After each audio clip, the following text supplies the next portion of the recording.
오늘 말씀은 사도행전 23장입니다. 1절부터 11절입니다. 바울이 공회를 주목하여 이르되 여러분 형제들아 오늘까지 나는 범사의 양심을 따라 하나님을 섬겼노라 하거늘 대제사장 아나니아가 바울 곁에 서 있는 사람들에게 그 입을 치라 명하니 바울이 이르되 회 치란다미여 하나님이 너를 치시리로다. 내가 나를 율법대로 심판한다고 앉아서 율법을 어기고 나를 치라 하느냐 하니 곁에 선 사람들이 말하되 하나님의 대제사장을 내가 욕하느냐.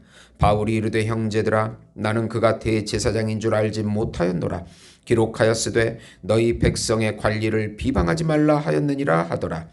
바울이 그중 일부는 사두개인이요 다른 일부는 바리새인인 줄 알고 공회에 외쳐 이르되 여러분 형제들아 나는 바리새인이요 또 바리새인의 아들이라.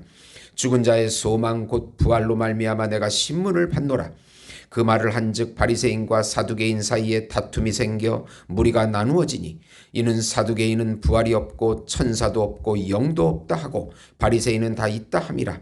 크게 떠들새 바리새인 편에서 몇 서기관이 일어나 다투어 이르되 우리가 이 사람을 보니 악한 것이 없도다. 혹 영이나 혹 천사가 그에게 말하였으면 어찌 하겠느냐 하여 큰 분쟁이 생기니 천부장은 바울이 그들에게 찢겨질까 하여 군인을 명하여 내려가 무리 가운데서 빼앗아 가지고 영내로 들어가라 하니라. 그날 밤에 주께서 바울 곁에 서서 이르시되 담대하라. 내가 예루살렘에서 나의 일을 증언한 것 같이 로마에서도 증언하여야 하리라 하시니라. 아멘.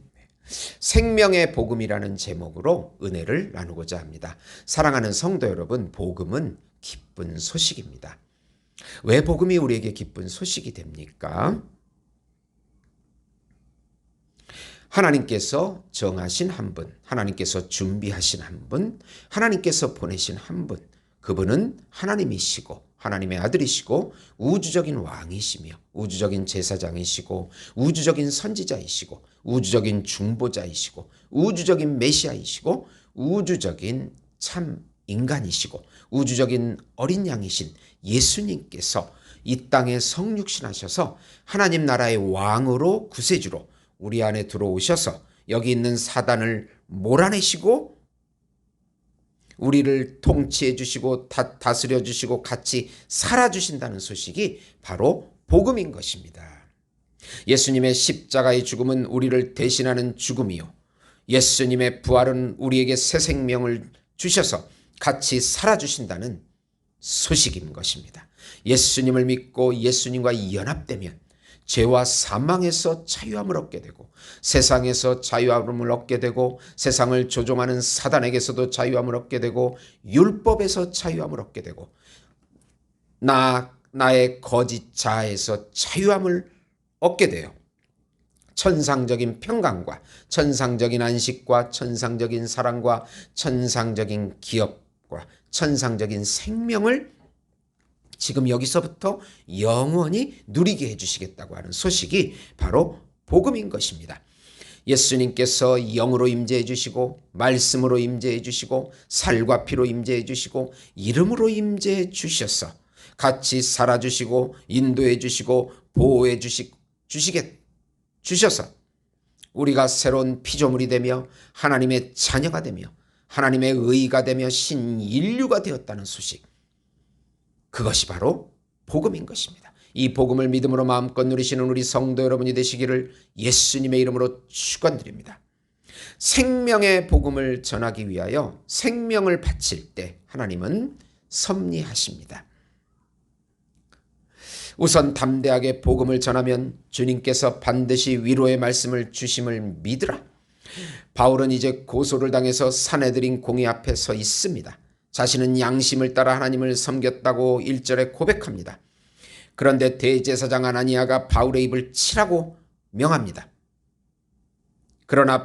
그래서 바울이 그 대제사장인 줄 모르고 회칠한 담이라고 무덤이라고 강하게 비판합니다.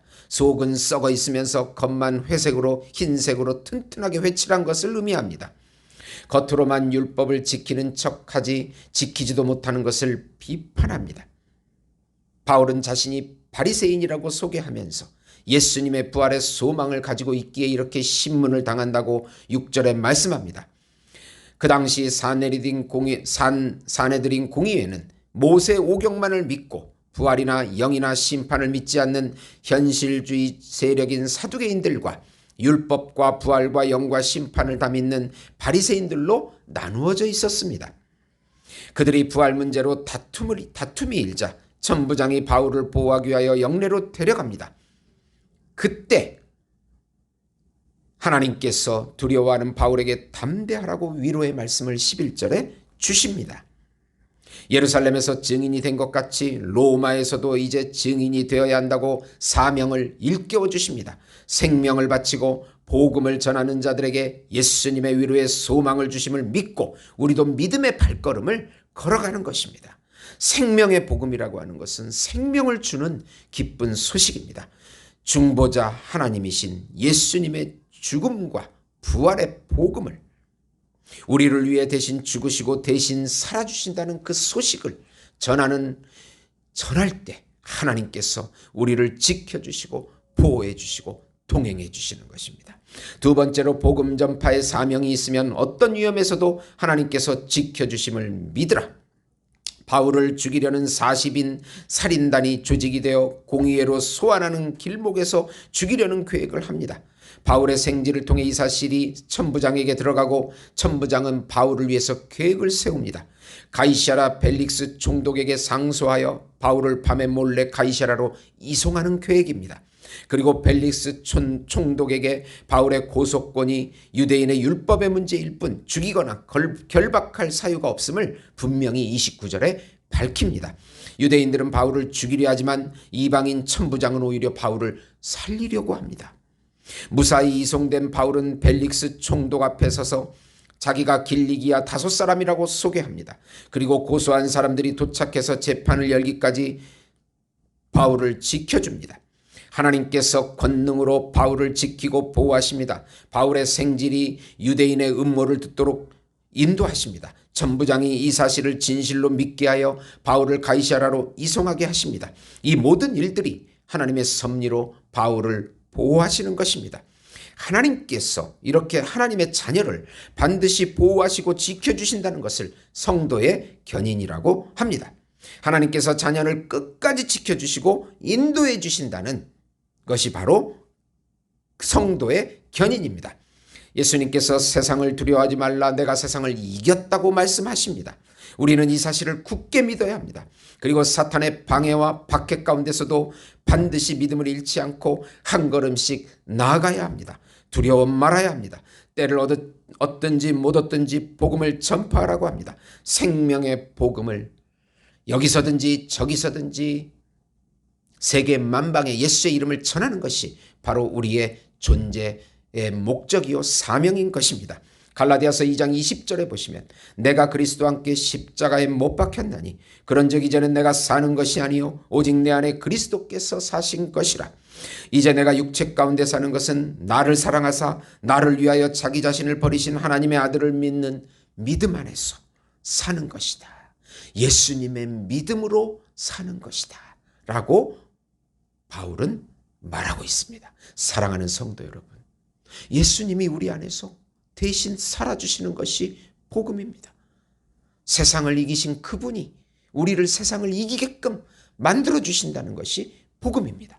이 복음으로 모든 문제를 해결하시고 이겨내시고 하나님의 놀라운 기적과 섭리를 맛보시는 우리 예수목장교회 성도 여러분이 되시기를 예수님의 이름으로 축원드립니다. 성령 하나님께서 역사해 주시옵소서. 우리를 가로막는 더러운 영은 예수 이름으로 다 떠나가게 하시고 복음을 전파할 수 있는 길들을 열어 주시옵소서. 가난, 질병, 절망, 좌절, 원통, 비통, 비교 모든 것들은 슬픔, 절망들은 예수 이름으로 다 떠나가게 해주시옵소서. 생명의 복음을 누리게 해주시옵소서. 예수님의 이름으로 기도드리옵나이다. 아멘.